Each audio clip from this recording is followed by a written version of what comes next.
프린트. 자, 지금 한 프린트 정리는 해야죠. 첫 번째 보시면 발전 방식에 해당되는 원리를 옳게 설명한 거 찾으세요 라고 했는데, 조력 발전은 밀물과 썰물일 때 뭐가 생기냐면, 밀물일 때 물이 밀려 들어와. 자, 그래서 밀려 들어온 물을 가둬. 그리고 나서 썰물일 때 여기 물이 빠져. 그러면 물이 이렇게 있어. 그러면 수력 발전과 똑같이 높이 차이가 생기는 거죠.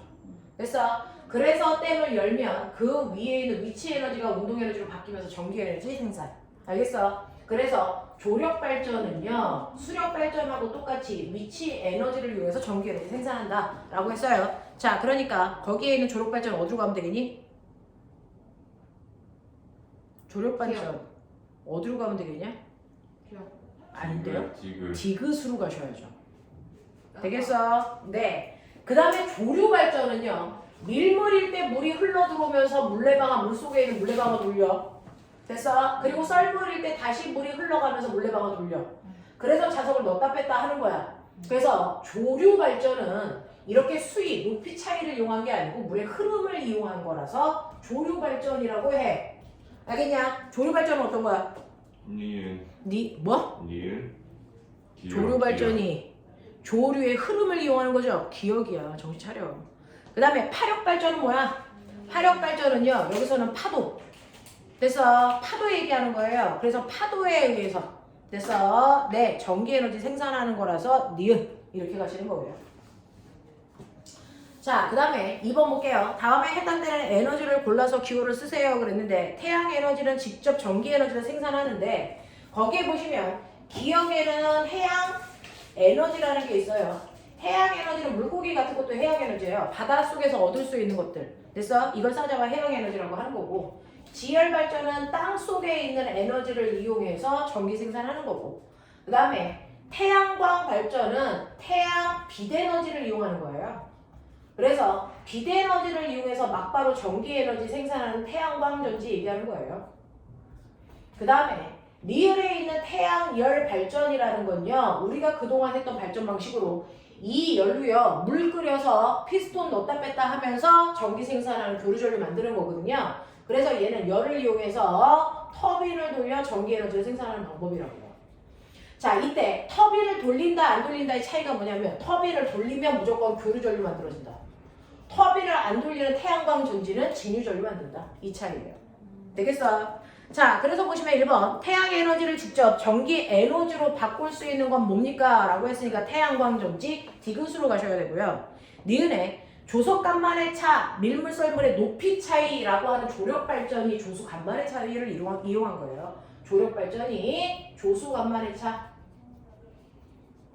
꼭 제대로 알아들어. 똑같은 거 또 할 수 있는 시간 없어. 조수간만의 차, 그 다음에 파도, 그 다음에 물의 온도 차이, 이런 것들을 이용한 게 다 바닷물 이용한 거죠. 이게 해양 에너지입니다.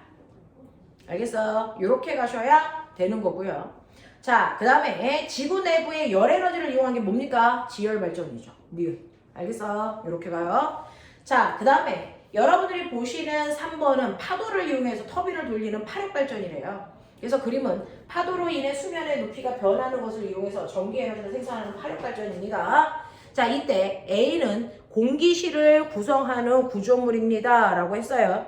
자, 이 발전 방식에 대한 설명을 옳은 걸 찾아보세요 라고 했는데, 그 중에서 보시면 근본 에너지는 태양 에너지에서 왔습니까? 라고 했는데, 선생님이 저번 시간에 얘기했죠. 지구에서 사용하는 에너지는 딱 3개밖에 없다. 그래서 그 중에서 태양 에너지가 97%다. 그래서 거론되지 않은 모든 것들은 태양 에너지다. 그리고 지열이라고 하는 지구 내부 에너지를 이용한 게 있다. 그 지구 내부 에너지를 이용한 건 뭐냐면 지진, 화산, 판의 운동이다. 됐어. 그 다음에 뭐가 있냐면 기조력이라는 걸 이용했다. 그 기조력이 바로 밀물썰물이다. 이렇게 얘기했어요. 그래서 우리가 쓰는 에너지는 보편적으로 이렇게 3가지거든요. 근데 그 중에서 여기에서 얘기하는 파도는요, 밀물썰물도 아니고 지진, 화산, 판의 운동도 아니잖아요. 그러니까 걔가 사용한 건 태양 에너지죠. 알겠어? 이렇게 가줘야 돼. 그래서 파도를 만드는 근본 에너지는 태양 에너지라는 거 기억하셔야 되고요. 그 다음에 여러분들이 보시는 설치할 수 있는 장소는 제한적이야. 파도가 치는 곳이지. 그래서 서울 한복판에 못 만든다는 얘기야. 그 다음에 디귿. A는 공기를 잘 밀어낼 수 있도록 부드러운 재질로 만들어져야 합니다 라고 했는데요. 실제로 자 파도와 기압, 수압들을 잘 견딜 수 있는 단단한 물질로 만들어야 된대요. 파도가 와서 부딪혀도 됐어 무너지지 않게 단단한 물질로 만들어야지 부드러운 물질로 만들면 안 된답니다. 되겠니? 그래서 3번을 답하셔야 돼요. 자, 그 다음에 4번 보시면 그림은 조수 간만에 차니까 조력 발전이야. 조수 간만에 차는 조력 발전이야. 자, 조력 발전을 동력원으로 해서 해수면의 상승 하강 운동을 이용해서 전기를 생산하는 거 조력 발전이니까 3번으로 가시고요. 그 다음에 5번은요. 두 번째 줄을 읽는 게 맞죠? 연료전지는요. 산소와 수소기체가 화학 결합을 해서 물 만들 때 생기는 에너지를 이용해 전기를 생산하는 거거든요. 그러니까 산소는 나와 있으니까 가로 안에 집어넣어야 되는 거 수소기체입니다. 자, 그 다음에 6번 보시면 연료전지에 대한 설명으로 OX 하라고 했는데 X 몇 개 찾았니? 하나. 2개 찾았어야 돼. X가 2개예요. 몇 번하고 몇 번이 틀렸을까요? 1번. 네, 1번. 에너지 효율이 낮다가 아니고 에너지 효율은 높은 편에 속한답니다. 됐어. 자, 그 다음에 틀린 거 하나 더 있어요. 2번. 연료를 생산하는데 드는 비용은 물만 있으면 되거든요. 저렴하다면서요? 네, 연료를 생산하는데 드는 비용은 저렴한 건 맞아요. 근데 여기에서 문제가 뭐냐면 자, 수소를 만드는데 드는 비용이 조금 있대요. 그러니까 수소를 만든 다음에 물을 만드는 건 어렵지 않은데 물을 분해해서 수소를 만들 때는 비용이 많이 든대요. 됐어? 네, 요거. 자, 그래서 틀린 거는 1번, 2번이 틀렸다. 나머지는 다 맞는 거다. 자, 7번 가면 연료전지에 음극에 주입한 모가 이온화되어 전자를 내놓으면 이라고 했는데 아까 너네가 했을 때요. 연료전지 보시면 연료전지 이렇게 생겼어요. 연료전지는 이렇게 생겨가지고요. 한 번만 잘 가자. 머릿속에 외우자. 연료전지 이렇게 생겨서 여기에서 양쪽에서 기체를 주입합니다. 기체를 주입하는데 한쪽에서는 수소기체를 주입해요. 한쪽에서는 산소기체를 주입할 건데 문제는 여기 있는 전해질이 수소가 들어가면 수소에서 전자를 뺏어서 전자를 이렇게 내보냅니다. 그래서 수소가 양이온이 돼요. 됐죠? 그러면 여기로 나간 전자는요. 전선을 타고 가면서 꼬마전거에 불을 켜는 일을 하고요. 그리고 이로 들어가요. 그러면 전자를 먹어줘야 되는데 누가 먹어주냐면 산소기체가 전자를 먹어서 산화이온 됩니다. 그 중에서 우리가 알고 있는 것처럼 전자를 계속 내보내는 쪽이 무슨 극입니까? 마이너스 쪽입니다. 됐어? 전자가 오는 쪽이 무슨 극입니까? 플러스 쪽입니다. 그래서 전자는 마이너스에서 플러스로 흐르고 전류는 거꾸로 이렇게 흐른다 이렇게 말씀드리는 거죠. 됐어? 그래서 여러분들이 보는 수소 쪽이 마이너스 극이 돼서 수소 기체 2개가요. 전자 4개를 내보내고 자, 4개의 수소 양이온이 되는 거예요. 그래서 전자를 내보내는 쪽이 마이너스 쪽. 그러면 전자를 내보내니까 우리가 원래 중간고사 때 했어요. 전자를 잃어. 산화 반응, 환원 반응. 전자를 잃어. 산화 반응. 됐어요. 네, 그래서 얘는 산화가 일어난 쪽이 마이너스 극입니다. 자, 플러스 쪽은요. 산소 기체가 전자를 4개를 먹어요. 됐죠? 그래서 2개의 산화 이온이 되는 겁니다. 자, 이렇게 전자를 얻는 쪽을 우리가 환원 반응 이렇게 얘기했어요. 됐죠? 이렇게 됩니다. 자, 그래서 여러분들이 보시는 것처럼 네, 음극에 주입해서 뭐가 라고 했습니다. 음극에 주입하는 건 수소기체입니다. 됐죠? 자, 그래서 음극에 주입하는 수소기체가 전자를 뭐 하는 거냐면 외부 회로로 보내는 겁니다. 자, 그래서 수소 이온은 무엇을 통해서? 전해질을 통해서 양극으로 이동합니다. 그래서 여기 있는 전해질이요. 플러스 수소 이온과 마이너스 산화 이온을 결합시켜서 물로 만들어서 물이 이렇게 나가게끔 해주는 역할을 해요. 됐죠? 자, 그래서 전해질을 통해서 양극으로 이동하여 전류를 흐르게 합니다. 이때 양극에서 전자와 결합한 산소가 수소 이온과 반응해서 뭐를 만드는 겁니까? 물을 만드는 반응이 일어나는 거죠. 되겠죠? 그래서 가장 마지막은 물입니다. 자, 그 다음에 넘어가서 8번 보시면 그림은 차세대 자동차의 에너지원으로 최근에 많이 사용되고 있는 연료전지의 구조입니다. 다음은 연료전지에서의 전체적인 반응을 본 겁니다. 그래서 보시면 수소기체와 산소기체가 결합을 해서 자, 물방울이 만들어져요. 그러니까 생산물은 물인 거 맞는데 목적은 물 만드는 게 아니죠.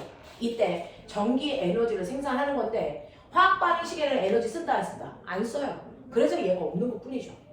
알겠어? 네, 이렇게 쓰는 겁니다. 여기에선 전기에너지, 열에너지 썼는데 화학 반응식에서는 물질만 쓰는 거기 때문에 원래는 쓰시면 안 돼요.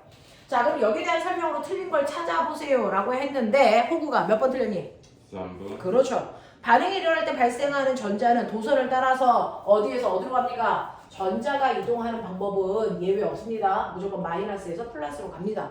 그래서 마이너스에서 플러스로 이동합니다. 뭐? 전류가 플러스. 네, 그래서 전자와 반대 방향이 전류가 플러스에서 마이너스로 흐르는 거예요. 됐어요. 네, 이렇게 된다. 정확하게 외우셔야 합니다. 그래서 3번이 틀린 내용이고요.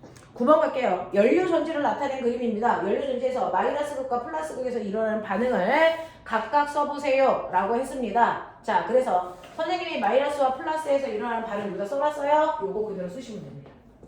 됐죠? 그리고 그 옆에 산화환원까지 정확하게 씁시다. 호국 썼니? 네. 네. 우리 호국이가 잘하네. 자, 10번 가볼게요.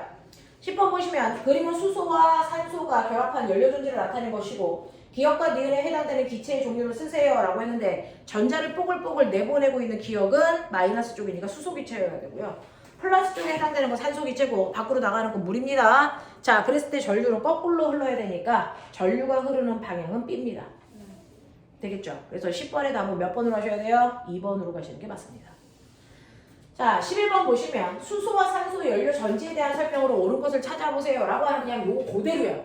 시험에서는 연료 전지밖에 안 나와. 조류 이런 거 잘 안 나온단 말이야.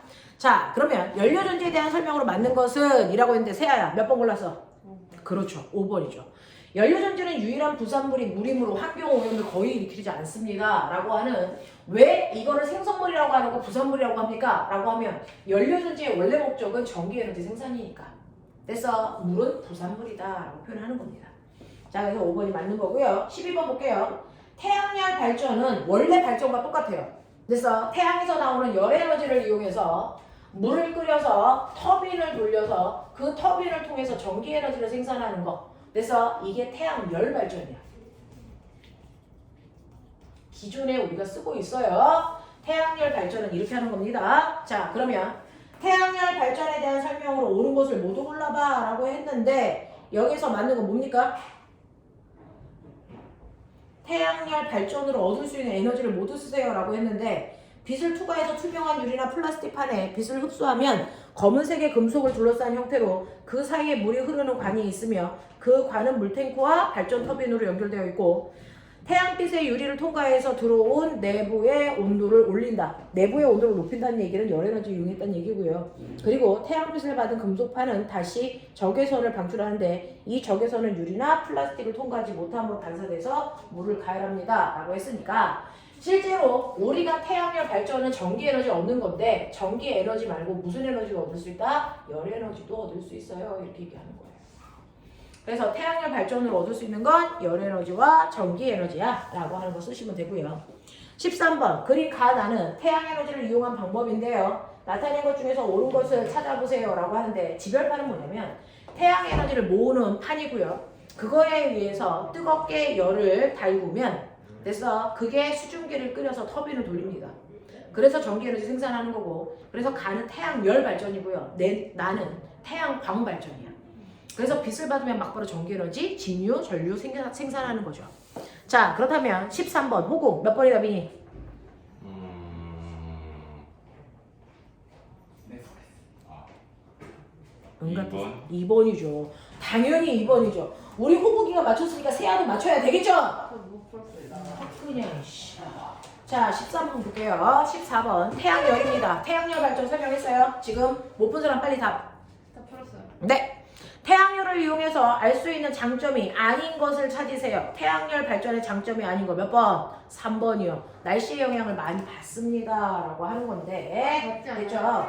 태양광 발전은 구름 끼면은 그래서 빛이 잘 안 와. 근데 그거에 비해서 태양열은 그래도 열은 와.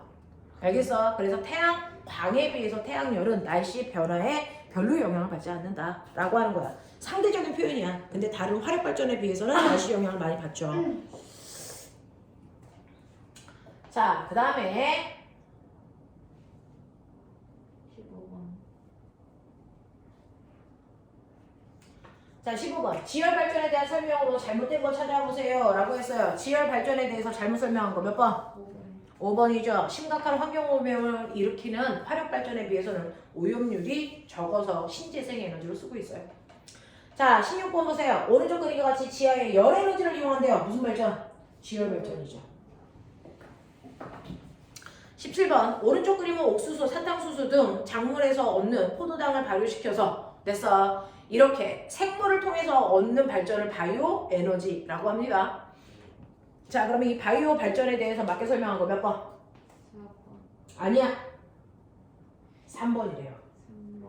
네. 그래서 이렇게 식물, 동물은 모두 다 태양 에너지를 근간으로 해서 만들어진 거라서 태양 에너지가 근본 에너지가 맞는 거고요. 이거 태양 에너지네요. 네, 식물은 광합성. 됐어. 그래서 아까 그냥 근본을 물어보면 다 태양 에너지라고 하시면 돼요. 이거 바이오 에너지는 아니잖아요. 바이오 에너지가 생물이잖아요. 생물은 광합성을 해서 얻은 화학 에너지를 생물들이 먹고 사니까.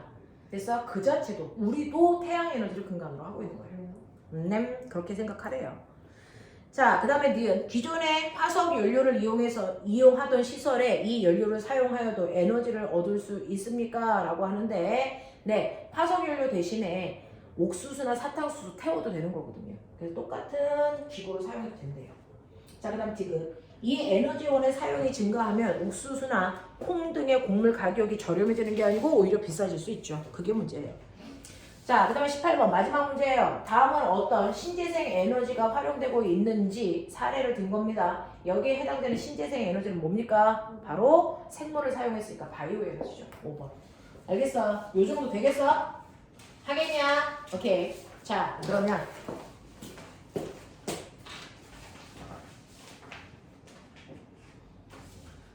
그렇다고 문제만 풀 수도 없고 이 썩을 놈의 새끼들을. 자, 책 펴봐. 진도 나가자.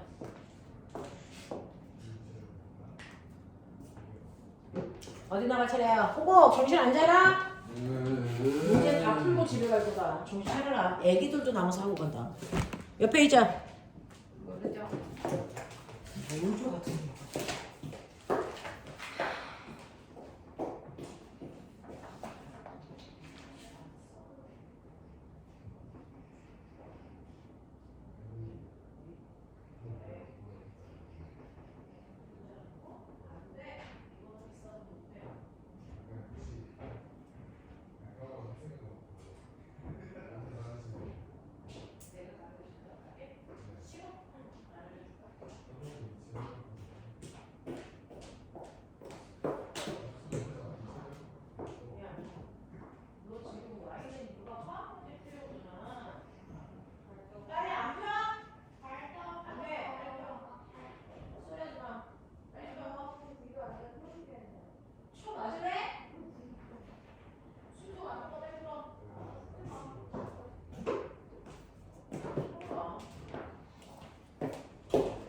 자,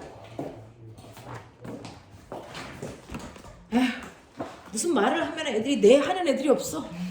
다 총 쏴버려야 돼 이 새끼들이. 자, 어디 할 차례일까? 우리 4단원 맨 앞에 하자. 아 배불러. 우와, 어디서 저런 행복함이 있는 거지? 에너지 전환과 효율에 대해서는 다 했고요. 자, 우리는 지구 환경 변화와 인간 생활 뭐 여기서부터 가야 되는데 4단원 맨 앞이 어딥니까? 생태계 구성 요소 294. 네. 근데 여기는 저번 시험 범위 아니었어? 아니었던 거 맞아? 네. 네. 자, 그러면 오늘 할 내용은요 생태계에 대한 부분이라서 이거는 그냥 짧게 정리하고 가도 돼요. 그래서 294페이지부터 두 단원 할게요. 어디까지 갈 거냐면 생태계 평형까지 가서 에너지 흐름까지 갈게요. 311페이지까지 문제 풀어서 채점 다 하고 가죠. 뭐문제요? 네, 294부터 311까지가 여러분들이 오늘 하셔야 되는 부분입니다. 내용은 되게 간단해서요. 선생님은 빨리 설명하고 혼자 놀 테니까 너네는 문제 풀어. 인생은 그렇지. 인생에 공평함이란 없다. 해보도록 하자. 자, 오늘 여러분들이 하셔야 되는 거 생태계라는 거예요. 생태계는 자, 생물이 살고 있는 공간을 얘기해요. 그 생물들이 살고 있는 공간은 두 가지가 있죠. 생물적 요소가 있고요. 비생물적 요소로 되어 있어요. 자, 그 중에서 생태계 안에 있는 생물들은요, 걔네들의 역할, 그걸 우리는 멋진 말로 지위 이렇게 표현합니다. 생물들의 역할에 따라서 세 가지로 나눌 수가 있는데, 직접 햇빛을 받아서 광합성 할 수 있는 아이들은 유기양분을 만들어내니까 얘네들을 뭐라 그런다? 생산자라고 한다. 알겠어? 광합성을 실제로 할 수 있는 식물들만 생산자야. 광합성 못하는 이끼 같은 것들은 생산자에 넣을 수가 없단 말이야. 무슨 말인지 알죠? 그래서 생산자라고 하는 건 보편적 식물인데 광합성을 할 수 있는 식물이어야 된다.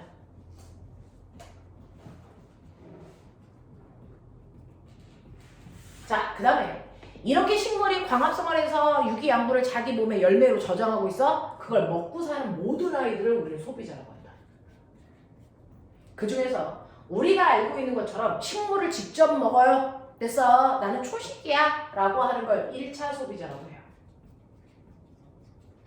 예를 들면 광합성을 하는 벼가 있어요. 그 벼를 먹고 사는 뭐가 있냐면 메뚜기가 있고요. 메뚜기를 먹는 개구리가 있고 개구리를 먹는 뱀이 있다. 이렇게 먹고 먹히는 관계가 있다. 그 중에서 광합성을 직접 하는 벼는 바로 양분을 만드니까 얘는 생산자겠죠. 자, 그걸 먹고 살고 있는 아이들, 다른 아이들 먹고 사는 모든 아이들을 우리는 뭐라 한다? 소비자라고 한다. 그 중에서 식물을 직접 먹는 아이를 우린 소비자 중에서 1차 소비자라고 합니다. 그리고 1차 소비자를 먹는 아이를 우리가 2차 소비자라고 한다. 당연히 2차 소비자를 먹으니까 3차 소비자라고 해도 되고 먹이 사슬에서의 최종 단계이기 때문에 얘를 최종 소비자 이렇게 불러도 무방하다. 됐습니까? 이렇게 먹고 먹히는 관계를 가지고 있어요. 그 중에서 소비자가 뭐인지 보여드린 거예요. 됐죠? 네, 이렇게 해서 최종 소비자까지 갑니다. 자, 근데 문제는 생물들은요, 수명이 한정되어 있기 때문에 식물도 동물도 살다 보면은 죽어요. 그러면 그 시체 덩어리가 시간이 지나면 어떻게 해요? 다시 썩어서 무기양분으로 자연으로 돌아갑니다. 됐어? 그럼 이렇게 사체를 분해해주는 세균과 같은 아이들을 우리는 뭐라 한다? 걔네들은 소비자 생산자가 아닌 분해자라고 한다. 됐습니까? 네, 그래서 이런 식으로 생물들은요, 그 아이들의 역할에 따라서 생산자, 소비자, 분해자로 나눌 수가 있어. 되겠죠? 네, 이걸 생물이라고 하고 그 생물들이 살아가기 위해서 필요한 환경, 그래서 그걸 비생물적 요소라고 하는데요. 비생물적 요소에는 공기가 있어, 물이 있어, 땅이 있어. 그래서 이런 것들이야. 되겠어? 이런 것들이 생물들이 살기 위해서 반드시 필요한 건데요. 우리 눈에 보이지 않는 온도, 햇빛 이런 것들이 다 생물들이 살기 위해서 반드시 필요한 환경적 요소거든요. 이걸 비생물적 요소라고 해요. 자, 근데 이 생태계 안에서는요. 어떤 일이 발생하냐면 비생물적 요소가 생물이 살아가는 환경에 영향을 줘요. 됐어? 그리고 생물도 환경에 영향을 서로 줍니다. 그 중에서 비생물적 요소가 생물한테 영향을 주는 걸 작용이라고 합니다. 생물이 환경한테 영향을 주는 거, 너네가 숨쉬면 이산화탄소를 배출하니까 지구에 대기가 더러워져. 이런 거. 되겠어? 이거를 우리가 반작용이라고 해요. 그래서 뭐가 작용인지를 정확하게 말아. 환경이 생물한테 영향을 주는 걸 작용이라고 한다. 알겠어? 이거거든요. 그래서 환경과 생물은 서로 영향을 주고받는 상호작용하는 관계입니다. 자, 그 상호작용을 할 때 그 중에서 우리가 알고 있는 것처럼 비생물적 요소가 생물한테 영향을 주는 작용에는 대표적인 예가 뭐가 있어요? 라고 하는 거예요. 그래서 작용은 비생물적 요소가 생물한테 영향을 주는 겁니다. 됐어? 그 중에서 가장 큰 영향을 받는 게요. 실제로 광합성이라는 걸 하기 때문에 뭐니 해도 빛이. 됐어? 가장 큰 영향을 줍니다. 태양 에너지. 그 중에서요. 태양 에너지의 빛의 세기도 생물한테 영향을 주고요. 하루 동안에 햇빛이 몇 시간 동안 비쳐 라고 하는 일조 시간도 영향을 주고요. 그 다음에 빛 중에서 어떤 빛이 거기까지 통과해 갈 수 있어 라고 하는 투과량은 빛의 파장의 길이가 영향을 주는 거거든요. 빛의 파장의 길이. 이게 빛이 영향을 주는 요소인데 그 중에서 빛이 쨍쨍한 열대지방 같은 곳, 햇빛이 잘 드는 곳. 그래서 우리나라에도 햇빛이 잘 드는 곳이 있고 햇빛이 잘 안 드는 곳이 있어요. 햇빛이 잘 드는 곳은 뭐라 그럴까? 바보들, 양지. 그래서 햇빛이 잘 들지 않는 그늘진 곳을 우리가 음지 이런단 말이죠. 그래서 양지에서 사는 양지 식물이 있고 음지에 사는 음지 식물이 있어요. 고사리 같은 경우에는 음지 식물이죠. 됐죠? 자, 그래서 햇빛이 잘 드는 곳에 왜 있을 거야? 아니면 햇빛이 잘 들지 않는 곳에 있을 거야에 따라서 뭐가 달라지냐면 빛을 받아서 광합성하는 잎의 구조가 달라져요. 실제로 광합성은 식물의 뿌리줄기 잎 중에서 잎에서만 광합성을 합니다. 근데 식물의 잎이 이렇게 생겼는데 내가 잘라서 단면을 본다고 쳐. 잎의 횡단면을 보면 잎 중에서 만질 수 있는 껍질을 우리가 표피라고 하는데요. 앞쪽 껍질이 있고 뒤쪽 껍질이 있어요. 그래서 이런 식으로 식물의 잎에는 표피라는 게 있는데 앞쪽 표피가 있고요. 뒤쪽 표피가 있다. 자, 그래서 표피라고 하는 세포가 한 층으로 되어 있는 걸 우리가 표피층이라고 불러요. 됐죠? 그리고 그 밑에는 빽빽한 세포들이 되어 있다. 기억 좀 해봐. 뭐라고 할까? 미안해. 울타리 조직이라고 해요. 어떻게 그렇게 기억을 하나도 못하니?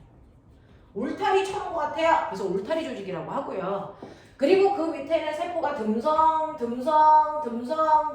해이하게 있어. 그래서 우리는 이걸 뭐라고 한다? 해면 조직이라고 한다.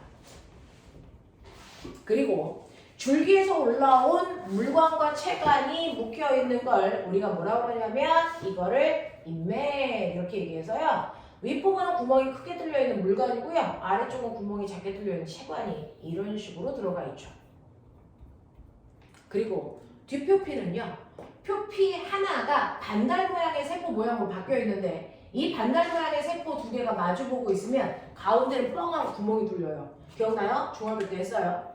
자, 그래서 식물도 숨 쉴 수 있는 콧구멍이 생기는데 이 구멍을 기체가 드나드는 구멍이다, 기구. 됐어? 그 구멍을 만드는 반달 모양의 세포는 표피가 바뀐 걸로 우리는 얘를 공변세포라고 부른다. 그렇죠? 자, 이렇게 되어 있는 게 잎의 구조인데 우리가 잎을 보면 초록색이야 라고 하죠. 그 엽록체가 보여서 그래요. 엽록체가 있는 곳이 어디냐면 울타리 조직, 해면 조직, 공변세포 이렇게 세 군데에만 엽록체가 이렇게 있어 잎이 초록색으로 보입니다. 그러면 거꾸로 얘기하면 선생님 표피는 엽록체 없다는 얘기죠. 됐죠? 잎맥에도 없다는 얘기죠. 기공 당연히 없다는 얘기죠. 됐어? 그래서 엽록체가 있는 부분이 어딘지를 기억하셔야 되는데 여기에서만 광합성을 하는 거예요. 엽록체가 있는 곳. 그 중에서 엽록체가 많아서 가장 광합성을 잘할 수 있는 곳이 어디야? 바로 엽록체를 가지고 있는 빽빽한 세포의 조직, 바로 울타리 조직이에요. 그래서 울타리 조직은 엽록체가 많아서 광합성을 많이 할 수 있고요. 그 다음이 해면 조직, 그 다음이 공변세포예요. 됐어? 이렇게 돼. 자, 그러면 햇빛이 잘 드는 양지 식물들은 어떨까? 햇빛이 많이 들어오니까요. 됐어? 그걸 가지고 광합성을 많이 하고 싶죠? 그래서 걔네들은 울타리 조직이 여러 겹으로 되어 있어요. 울타리 조직이 여러 겹으로 되어 있으면 잎이 뭐 해줄까? 두꺼워지겠죠. 그래서 양지 식물은 잎의 두께가 다릅니다. 빛의 세기에 따라 잎의 두께가 달라져요. 그 중에서 잎의 두께가 두꺼운 아이가 양지 식물이고요. 잎의 두께가 얇은 아이가 바로 음지식물입니다. 그래서 음지식물은 울타리 조직이 한 겹밖에 없어서 얇고요. 양지식물들의 햇빛이 쨍쨍하기 때문에 빛이 잘 뚫고 들어가거든요. 그래서 울타리 조직을 여러 개를 만들어요. 그래서 잎이 두껍습니다. 그 그림이 여러분들이 가지고 있는 책에 나와 있어요. 그래서 빛의 세기에 따라서 잎의 두께의 변화가 바로 생물이 비환경적인 요인을 활용한 예다 라고 하는 거고요. 그 다음에 두 번째, 자, 하루에 낮의 길이가 몇 시간이야? 그러면 우리는 낮은 12시간이고 밤은 12시간이에요 라고 얘기하는 건 우리나라 봄, 가을이면 그래요. 여름에는 낮의 길이가 14시간 이상이 되고요. 겨울이 되면 낮의 길이가 한 8시간밖에 안 된단 말이야. 자, 그 중에서요. 낮의 길이가 길 때 꽃피는 아이들을 우리가 장일식물 그래요. 적어도 낮의 길이가 12시간 이상이 되는 아이들, 12시간 이상일 때 꽃피는 식물을 장일식물 이렇게 합니다. 됐죠? 그 다음에 낮의 길이가 12시간보다 짧아질 때 꽃이 피는 아이들을 우리가 단일식물 이럽니다. 그래서 낮의 길이에 따라서 꽃이 피는 개화 시점이 달라요. 그래서 봄철에 꽃피는 아이들이 장일식물이에요. 그래서 가을철에 꽃피는 아이들이 단일식물입니다. 그래서 가을철에 꽃피는 아이가 코스모스죠. 걔네들은 나지기가 짧아지는 걸 감지해서 꽃을 피는 겁니다. 되겠어? 자, 그 다음에 빛의 파장의 길인데요. 실제로 여러분이 물속을 보면요. 물속은 이렇게 되어 있어. 물속에도 땅이 이렇게 있단 말이죠. 그러면 낮은 곳에 사는 식물도 있을 것이고요. 조금 중간 깊이에 사는 식물도 있을 것이고 가장 깊은 곳에 사는 식물도 있을 거예요. 그러면 이러한 식물들도 광합성을 해야 사니까 빛이 들어와야 되는데 물이라고 하는 막이 있네? 그러면 그 막 때문에 햇빛이 잘 통과할 수 있을까 없을까? 없어져요. 물의 깊이가 깊어지면 깊어질수록 들어가는 햇빛의 양이 적어지죠. 근데 양만 작아지는 게 아니고 빛의 파장에 따라서 깊이가 깊어지면 못 들어가는 빛들이 생겨서 빛의 양이 적어지는 겁니다. 그 중에서요. 파장이 짧은 애들 있죠? 한 번 진동했을 때 파장이 띵! 이렇게 돼서 마루에서 마루까지의 길이가 짧은 애가 있고요.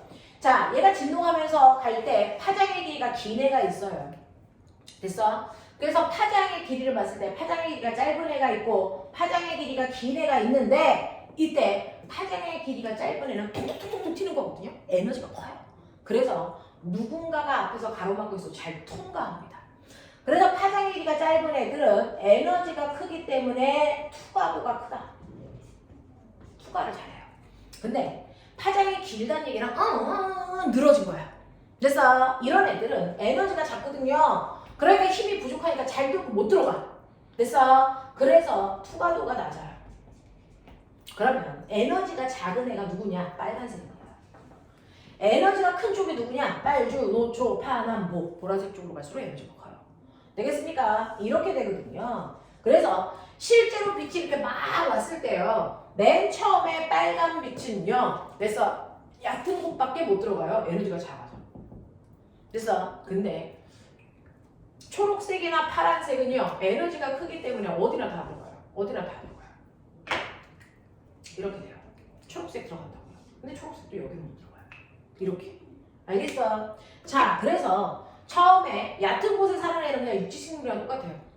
그래서 얘는 빨주노초 파남보가 다 오니까 육지식물은 이 중에서 에너지가 작은 빨간색을 흡수해서 광합성을 합니다. 그러면 나머지는 반사해줘요. 그러면 빨주노초 파남보가 다 갔는데 빨간색을 흡수해서 광합성할 때 쓰고요. 나머지가 이렇게 반사가 되면 우리 눈에는 뭐가 들어옵니까? 초록색, 파란색이 들어오죠. 그 중에서 우리 눈이 감지가 더 잘할 수 있는 건 빛의 사문색에 해당되는 초록색을 더 감지를 잘한대요. 그래서 이 잎이 초록색으로 보입니다. 됐어? 이렇게 됩니다. 그래서 잎이 초록색으로 보이는 거죠. 그래서 요 낮은 곳에 사는 아이들을 우리가 녹조류 이렇게 불러요. 플랑크톤 같은 애들이요. 됐어? 녹조류라고 한다고요. 그 다음에 두 번째는요. 주로 초록색을 흡수하고 파란색을 반사해줘요. 됐어? 네. 그래서 이런 식으로 들어갈수록 아이들이 사용해서 광합성을 하는 정도가 달라서 그 아이들이 똑같은 식물이라도 내 눈에 보일 때 잎의 색깔이 다르게 보여요. 그래서 그 순서대로 녹조류, 갈조류, 홍조류 이렇게 불러요. 그래서 녹조류, 갈조류, 홍조류라고 한다. 수심이 깊어지면 깊어질수록 파장이 짧은 애만 들어간다. 파장 긴 애 못 들어간다. 그래서 수심에 따라서 광합성할 때 사용되는 파장의 길이가 달라진다라는 겁니다. 파장의 길이가 달라진다. 깊은 곳에 사는 아이들은 파장이 짧은 걸 이용해서 광합성한다. 알겠습니까? 이렇게 된다는 거 머릿속에 집어넣으면 돼요. 그래서 빛이 이렇게 생물들에 많은 영향을 줍니다. 그 중에서 빛에 세기만 영향을 주는 게 아니고 빛이 비치는 시간하고요. 빛의 파장에 따라서 생물들도 달라져요. 알겠어? 자, 그러면 이렇게 햇빛만 영향을 줘? 아니지. 온도도 영향을 주지. 그래서 너네 지금 춥잖아. 그럼 우리는 옷을 껴입으면 되는데 식물과 동물은 그러지 못해요. 됐어? 그래서 실제로 온도에 따라서 생물들의 잎의 구조라든가 동물들의 몸집의 구조가 다른데요. 그 중에서 거기에 보면 여우가 있어요. 여우가 있는데 뜨거운 사막에 사는 사막 여우가 있을 것이고요. 그리고 북극에 사는 북극 여우가 있겠죠. 됐어? 똑같은 여우라도 온도에 따라서 얘네들의 몸의 구조가 다르답니다. 자, 뭐가 다르냐면 이렇게 추운 곳에 사는 애들은 열을 많이 내야 되니까 몸에 지방을 많이 함유하고 있죠. 그래서 몸집이 뚱뚱해요. 됐죠? 그리고 털이 많습니다. 보온 효과 때문에. 털이 많아야 되고요. 땀을 절대로 흘리면 안 되니까 땀구멍이 있는 말단 구조가 짧아요. 그래서 귀도 꼬리도 짧습니다. 알겠어? 이런 구조로 되어 있고요. 거꾸로 사막여우는 땀을 많이 흘려야 되니까 말단이 길게 발달되어 있어요. 그래서 꼬리도 길고, 그래서 귀도 길어요. 땀 분비를 잘하고. 그리고 얘는 열을 별로 낼 필요가 없으니까 몸은 날씬하고요. 털은 짧아요. 알겠습니까? 이런 식으로 해서 사막여우와 북극여우의 몸의 구조의 차이점은 바로 온도의 영향이다 라고 하는 거 기억해도. 자, 그 다음에 세 번째는 물의 영향도 받아요. 그래서 물이 많은 곳에 살고 있는 아이들은 뿌리 털이 짧아요. 근데 물이 적은 건조한 지역에 사는 아이들은 물이 있는 곳까지 뿌리가 길게 자랍니다. 그리고 물이 별로 없는 곳은 증산작용하면 안 되니까 잎이 널쩍한 화엽수의 구조가 아니고요. 잎이 뾰족뾰족한 침엽수. 됐어? 그래서 선인장이 만들어지는 거죠. 알겠냐? 이런 구조를 띈다. 눈 제대로 안 뜨냐? 이런 구조를 띱니다. 되겠어? 그래서 생물들은요. 너희가 가지고 있는 294페이지 보세요. 생산자, 소비자, 분해자로 나눌 수 있다고 말씀드렸으니까 머릿속에 넣으시고요. 그리고 295페이지 보면 생물과 비환경 사이에 서로 영향을 주고받는 작용과 반작용의 관계가 있다. 이거 사실은 우리가 다 한 번씩 했던 거거든요. 기억나죠? 네. 그리고 넘기시면 296페이지에 빛의 세기, 그 다음에 파장의 길이, 일조 시간에 따라서 어떻게 달라지는지 보여드렸고, 온도에 따라서 거기에 있는 297페이지에 그래서 여우의 모양이 다르다는 것도 보여드렸어요. 자, 그 다음에 넘어가시면 됐죠? 이런 영향은 물의 영향도 받아, 땅의 영향도 받아, 공기의 영향도 받아, 다 받아요. 알겠어? 그래서 생물들이 어떻게 바뀌는지에 대한 얘기가 첫 번째 단원에서 우리가 했던 거야. 납득해? 자, 그 다음에 두 번째 단원이요. 두 번째는요, 넘어와! 이 304페이지. 했던 거라서 조금 빠르게 갈게요. 자, 304페이지 보면 피라미드라고 하는 생물과 생물 사이에 서로 영향을 주고받기도 합니다. 됐어? 생물들끼리 서로 영향을 주고받는 관계가 있단 말이죠. 됐어? 이때 서로 먹고 먹히는 관계인데요. 먹히는 아이를 우리가 뭐라 합니까? 피식자. 그걸 먹는 아이를 포식자. 이렇게 표현하죠? 됐죠? 자, 그래서 이렇게 먹고 먹히는 관계를 갖게 되는데 아까 선생님이 쓴 것처럼 별을 메뚜기가 먹어요. 메뚜기를 개구리가 먹고요. 개구리를 뱀이 먹어요. 이렇게 먹고 먹히는 관계가 있단 말이죠. 어떤 생태계에 이렇게 먹고 먹히는 관계가 한 줄로 단순하게 되어 있는 걸 우리가 이거를 먹이 사슬이라고 해. 근데 이렇게 먹이 사슬의 구조만 가지고 있으면 이 중에서 메뚜기가 병 걸려서 이 새끼가 다 죽으면 됐어. 이 생태계에서 메뚜기를 먹고 사는 개구리도 죽어야 되고 개구리를 먹고 사는 뱀도 죽기 때문에 생태계는 쉽게 파괴됩니다. 그래서 먹고 먹히는 관계가 훨씬 더 복잡해야 하나의 종의 문제가 생겼을 때 다른 아이들의 영향이 적기 때문에요. 벼뿐만 아니라 토끼풀도 있고요. 됐어? 잔디도 있고요. 얘네들을 먹고 사는 토끼도 있고요. 그 다음에 누가 있는지 모르겠어요. 사마귀도 있고요. 뭐 이런 것들이 있다고 쳐. 그런 것들을 개구리도 먹고요. 그 다음에 누구도 먹어? 두꺼비도 먹니? 참새도 먹니? 이걸 됐어. 독수리도 먹고요. 독수리를 뱀이 먹고요. 뭐 이런 식으로. 됐어. 먹고 먹히는 관계가 서로 복잡한 걸 우리는 뭐라 한다? 이걸 먹이 그물이라고 하고요. 이렇게 먹이 그물의 형태가 되면 메뚜기에 문제가 생겼어도 개구리는 메뚜기 말고 다른 거 먹을 수 있거든요. 그래서 생태계가 훨씬 더 안정적이에요. 그래서 먹고 먹히는 관계가 복잡할수록 생태계는 안정적이기 때문에 시간이 지나면 하나의 생태계 안에서는요. 생물들의 종이 다양해지는 방향으로 생태계는 진화합니다. 됐어? 네. 그래서 생태계는 이렇게 복잡한 과정을 가지려고 종을 점점 늘리는 방향으로 생태계는 진화합니다. 자, 그러면 이렇게 먹고 먹히는 관계에서요. 얘네들의 양적 관계를 우리 뭘로 표현한다? 간단히 피라미드로 표현하는데. 됐냐? 벼, 메뚜기, 개구리, 뱀처럼요. 얘네들이 몇 마리 있어? 라고 하는 개체수를 나타낸 것도 이 먹이 피라미드 그대로예요. 그래서 생산자의 개체수가 제일 많고요. 그 다음에 1차 소비자의 개체수, 2차 소비자, 그 다음에 최종 소비자 이렇게 돼요. 그러니까 벼가 1000개 있다. 그러면 메뚜기는 500개 있다. 얘는 20개 있다, 얘는 2개 있다. 이런 식으로. 됐어. 네, 최종 소비자로 갈수록 개체수는 적어져요. 됐어. 자, 그 다음에 최종 소비자로 갈수록 그 양이 줄어드는 건 개체수뿐만 아니라 얘네들이 사용하는 에너지 소비량 이것도 줄어요. 알겠어? 네, 이렇게 된단 말이야. 자, 근데 옆 피라미드 모양을 띠는 게 있어. 이건 뭐냐? 바로 그 중에서 하나의 개체가 사용한 에너지의 효율을 보면 에너지량이 아니고 에너지의 효율.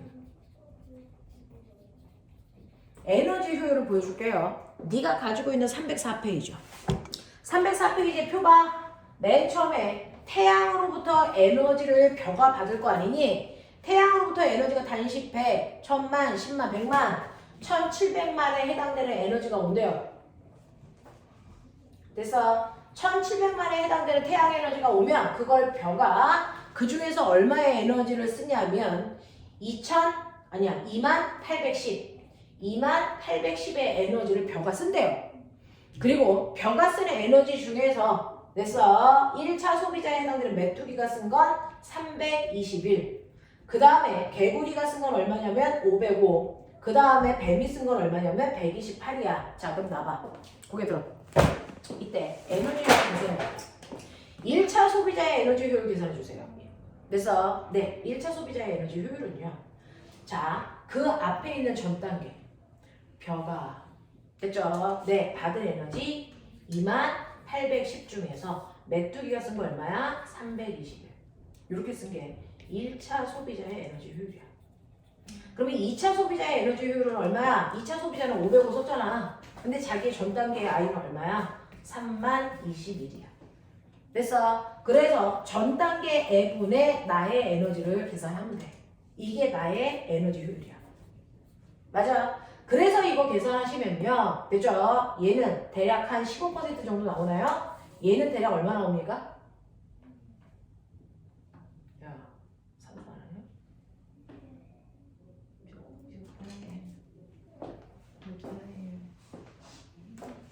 얼마 나오냐?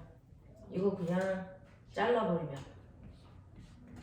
30분의 5니까 이거 얼마냐? 6분의 1이면 대략 얼마냐? 6분의 1이면 얼마야? 15%에서 18% 사이고 그거구나. 그러면 16%. 그러면 얘도 요거 세 숫자 지워. 그러면 20분의 3이야. 그러면 얘랑 얼마쯤 되냐? 15% 정도. 네, 얘는 15%, 얘는 16%.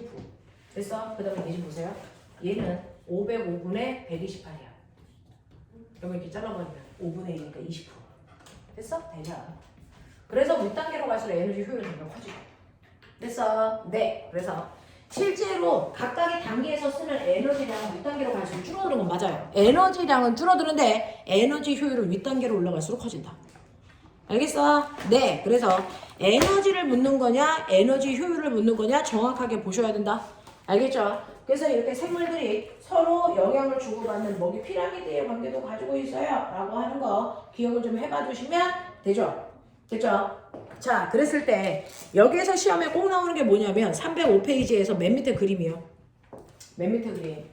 생산자, 소비자, 최종 소비자 이렇게 그려져 있어. 이 피라미드 안에 보면 절대로 들어가지 않는 게 누구야? 분해자는 이 안에 없다. 맞지? 생산자와 소비자만 있다. 분해자는 피라미드 안에 안 들어간다. 자, 근데 이때 갑자기 1차 소비자가 문제가 생겨서 1차 소비자의 됐어 개체수가 급격히 줄었어. 라고 하는 됐어 생태계의 부분에 문제가 발생했어요. 그래서 얘가 이렇게 됐었어야 하는데 얘가 급격히 줄어서 이 모습이 이렇게 됐어요. 그러면 그 다음 단계는 어떻게 되냐? 요거 찾아라. 시험 문제. 이런 문제가 발생해서 그 다음 단계 어떻게 돼요? 라고 하면 1차 소비자가 줄어들면 2차 소비자는 먹을 게 없어서 줄어들죠. 2차 소비자가 줄어들면 최종 소비자 먹을 거 없어서 줄어듭니다. 그래서 얘가 작아지면 그 위에 거 무조건 같이 줄어. 됐어? 근데 문제는 1차 소비자가 줄기 때문에 생산자는 먹을 애가 없네? 그럼 생산자의 양은 더 늘어나죠. 됐어? 그랬다가 어떤 일이 발생을 합니까? 라고 하면 이제 1차 소비자는 먹을 게 많아졌네? 그럼 이것 때문에 1차 소비자의 양이 다시 많아져. 됐어. 그래서 다시 원래대로 돌아가는 모습.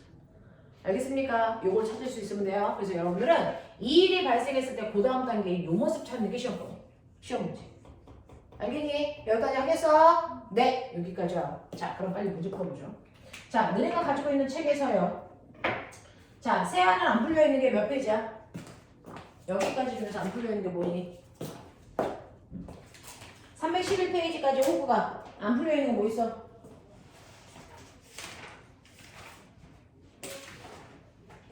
네, 세안은 311페이지까지 다 풀려져 있고요. 호구기는 많은데요. 자, 호구기는 지금 책에 안 풀려 있는 거 다 풀어야 오늘 집에 가니까 열심히 최선을 다하시고요. 자, 여기서부터 여기까지 1번부터 어디까지니?